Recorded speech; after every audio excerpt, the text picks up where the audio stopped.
आज हावाहुरीको कारणले गर्दा ल हेर्नुहोस्, रुखमा भएको चरा यसरी बिचरा कसरी हेर्नु त, हावाहुरीको कारणले गर्दा यस्तो पानी भइरहेको, हावाहुरी भइरहेको।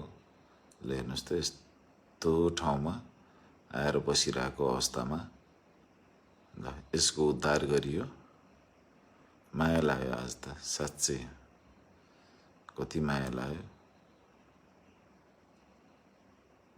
मनले मान्दै मानेन, अनि यसलाई समातेर यसलाई सुरक्षित साथ राखिदिउँ भन्ने जस्तो लाग्यो।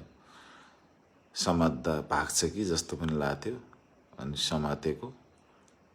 ल हेर्नुहोस् है, मैले च्याप्प समात्दा खुट्टा अड्कियो एकछिन बिचराको, अनि कस्तो करायो, कस्तो दया लाग्यो। खुट्टा अड्किएको थियो यसको, अनि बिस्तारै खुट्टा निकालिदिएँ, अनि लगेँ सुरक्षित लगेर राखेँ मैले।